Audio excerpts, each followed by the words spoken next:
നമസ്കാരം. കാവേരി നദീജല തർക്കത്തിൽ തമിഴ്നാട്ടിൽ രാഷ്ട്രീയ പോര് കടുക്കുന്നതിനിടെ നടിയും തമിഴ്നാട് മുഖ്യമന്ത്രി വിജയുടെ സുഹൃത്തുമായ തൃഷയെക്കുറിച്ച് അശ്ലീല ചുവയുള്ള ദ്വയാർത്ഥ പരാമർശം നടത്തി പ്രതിപക്ഷ നേതാവ് ഉദയനിധി സ്റ്റാലിൻ. ഉദയനിധി സ്റ്റാലിനെതിരെ രോഷം പുകയുകയാണ്. തഞ്ചാവൂരിൽ DMK സംഘടിപ്പിച്ച പ്രതിഷേധ പൊതുയോഗത്തിനിടെയായിരുന്നു വിവാദ പരാമർശം. കാവേരി വിഷയത്തിൽ തമിഴ്നാട് മുഖ്യമന്ത്രി ജോസഫ് വിജയ് യാതൊരു നടപടിയും സ്വീകരിക്കുന്നില്ലെന്നും അദ്ദേഹത്തിന്റെ ഏക ജോലി DMK നേതാക്കൾക്കെതിരെ കള്ളക്കേസുകൾ എടുക്കുക മാത്രമാണെന്നും ഉദയനിധി പ്രസംഗിച്ചു. എന്നാൽ ഇതിനിടയിൽ സദസ്സിൽ നിന്നുണ്ടായിരുന്ന പാർട്ടി പ്രവർത്തകർ കൂട്ടത്തോടെ തൃഷ എന്ന് വിളിച്ചു പറഞ്ഞ് ബഹളം വയ്ക്കാൻ തുടങ്ങി. ഇത് കേട്ട് പ്രസംഗം നിർത്തി പുഞ്ചരിച്ച ഉദയനിധി വ്യക്തിപരമായ ബന്ധത്തെയും അഭ്യൂഹങ്ങളെയുമൊക്കെ പൊതുസമൂഹത്തിന് മുന്നിൽ വലിച്ചിരിക്കുന്ന രീതിയിൽ, ഇവരുടെ ബന്ധത്തെ അധിക്ഷേപിക്കുന്ന രീതിയിൽ ദ്വയാർത്ഥ പ്രയോഗം നടത്തുകയായിരുന്നു.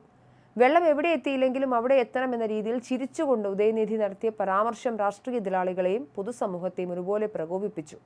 പിന്നീട് കാവേരി വെള്ളത്തെക്കുറിച്ചാണ് താൻ പറഞ്ഞതെന്ന് ന്യായീകരിക്കാൻ ശ്രമിച്ചെങ്കിലും വീഡിയോ സാമൂഹിക മാധ്യമങ്ങളിൽ വ്യാപകമായി പ്രചരിച്ചതോടെ ഉദയനിധി സ്റ്റാലിൻ വൻ പ്രതിരോധത്തിലായി.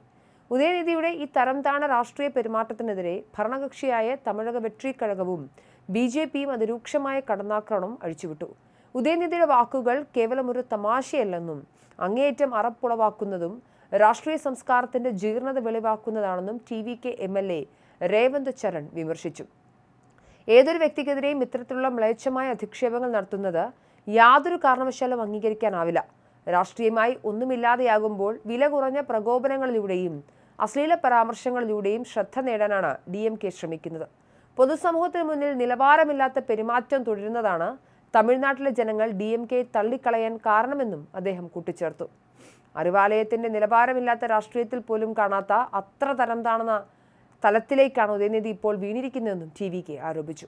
അതേസമയം ഉദയനിധി സ്റ്റാലിനെ അടിയന്തരമായി അറസ്റ്റ് ചെയ്യണമെന്ന് BJP സംസ്ഥാന മുഖ്യ വക്താവ് നാരായണൻ തിരുപ്പതി ആവശ്യപ്പെട്ടു. തഞ്ചാവൂരിൽ മുഖ്യമന്ത്രി വിജയിയെയും നടി തൃഷയെയും ലക്ഷ്യമിട്ട് ഉദയനിധി നടത്തിയ പ്രയോഗം അശ്ലീലവും ലജ്ജാകരവുമാണ്. സ്വന്തം വീട്ടിൽ അമ്മയും ഭാര്യയും മകളുമുള്ളൊരു വ്യക്തിക്കും ഇത്തരം നീചമായ വാക്കുകൾ നാവിൽ വരില്ല. സ്ത്രീകളെ അപമാനിക്കുന്ന ഇത്തരക്കാരോട് ഒരു കുടുംബത്തിലെ സ്ത്രീകളും ക്ഷമിക്കില്ലെന്നും BJP കുറ്റപ്പെടുത്തി. സ്വയം ദ്രാവിഡ മോഡൽ എന്ന് വിശേഷിപ്പിക്കുന്നവർ പരസ്യമായി ഇങ്ങനെ സംസാരിക്കുമ്പോൾ വേദിയിലിരുന്ന മുൻ മുഖ്യമന്ത്രി സ്റ്റാലിൻ അത് കേട്ട് മിണ്ടാതിരുന്നത് ഏറെ നാണംകെട്ട കാര്യമാണെന്നും നാരായണൻ തിരുപ്പതി കൂട്ടിച്ചേർത്തു. രാജ്യത്തെ നിയമവ്യവസ്ഥയെ മാനിച്ച് ഉദയനിധിക്കെതിരെ കടുത്ത നിയമ നടപടി സ്വീകരിക്കാൻ മുഖ്യമന്ത്രി വിജയ് തയ്യാറാകണമെന്നും BJP ആവശ്യപ്പെട്ടു. രാഷ്ട്രീയ വിവാദങ്ങൾ ഒരു വശത്ത് പുകയുമ്പോഴും കാവേരി വെള്ളത്തിനായി സംസ്ഥാന സർക്കാർ നിയമപോരാട്ടം ശക്തമാക്കിയിരിക്കുകയാണ്. കർണാടകയിൽ നിന്നും അർഹമായ കാവേരി വെള്ളം ലഭിക്കാത്തതിനെ തുടർന്ന് തമിഴ്നാട് സർക്കാർ സുപ്രീം കോടതിയെ സമീപിച്ചു. കാവേരി വാട്ടർ മാനേജ്മെന്റ് അതോറിറ്റിയും റെഗുലേറ്ററി കമ്മിറ്റിയും നിർദ്ദേശിച്ച അളവിൽ പോലും വെള്ളം തുറന്നുവിടാൻ കർണാടക തയ്യാറാകുന്നില്ലെന്നാണ് തമിഴ്നാടിന്റെ പ്രധാന ആരോപണം.